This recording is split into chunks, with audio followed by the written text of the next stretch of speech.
de país mais rico da América Latina para um dos mais pobres. Esse foi o péssimo legado que a Argentina nos deixou. Um país rico em cultura, mas carente de bens de primeira necessidade. Dizem que a esperança é a última que morre, mas essa, infelizmente, já morreu. Hoje, iremos te mostrar como a Argentina foi de uma nação rica para um país em crise. Assista o vídeo até o final.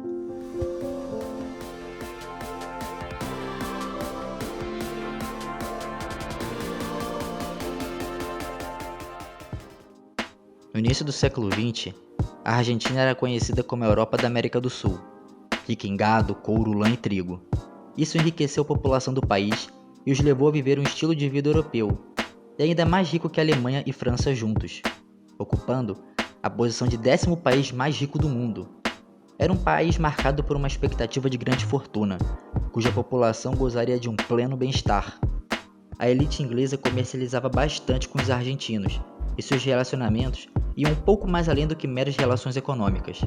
Aristocratas ingleses tentavam casar seus filhos e filhas com algum argentino rico. Inclusive, argentino rico é até um pouco redundante para a época. Mas como foi todo esse sucesso argentino? Acontece que durante as últimas décadas do século XIX, a Argentina passava por uma crise financeira. Para suprir o problema monetário em específico, o país decidiu voltar ao padrão ouro, e cresceu cerca de 7,7% ao ano durante 14 longos anos. A partir de 1929, a Argentina sentiu a grande recessão que assolava o mundo, e sua relação com o comércio exterior se deteriorava com o tempo. A partir desse momento, vários governos populistas e centralizadores irão alcançar a cadeira do executivo, começando pelo golpe militar do general José Félix Uriburu, junto com diversos nomes importantes, como também o conhecido Juan Perón. Esses governos marcaram um novo caminho na política econômica do país. O sistema mudou. A partir de agora, utiliza-se a força do Estado para moldar o desenvolvimento argentino. O Estado era o responsável pelo cenário econômico. O modelo liberal não era mais bem-vindo naquele país.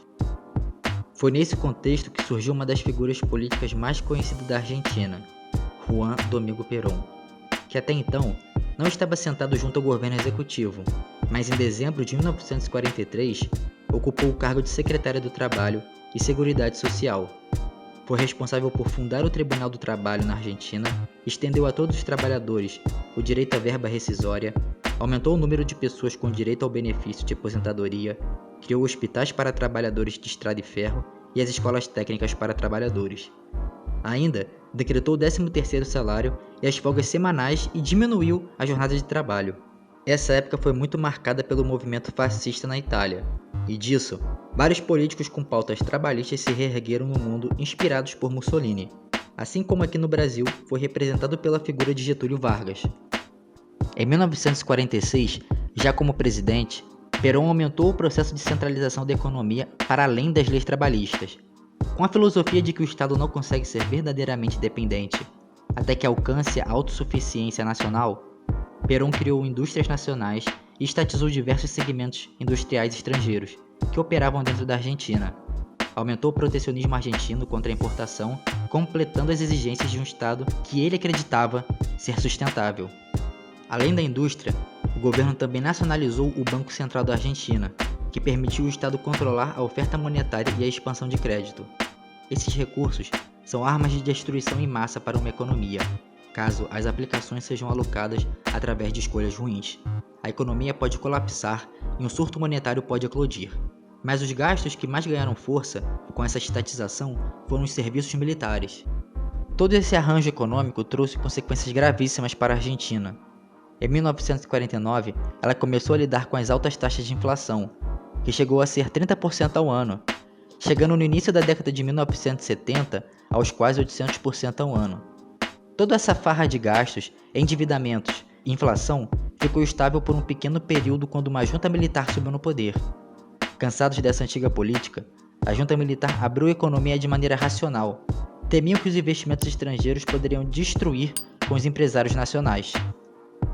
De fato, várias indústrias que não estavam dispostas à competição com o mercado externo declarou falência, mas a inflação caiu de 800% para 80% a 90% no início da década de 80. Porém, o presidente Leopoldo Galtieri, que nesse momento era o líder da junta militar, decidiu iniciar um conflito armado contra a Inglaterra pelo território das Ilhas Malvinas. Além de ser um importante local para a caça de baleias, havia boatos sobre a existência de petróleo naquele local. E como todos sabem, a consequência da guerra, além da destruição de famílias e vidas, também é responsável por crises financeiras. A inflação chegou a 1000% ao ano até 1985.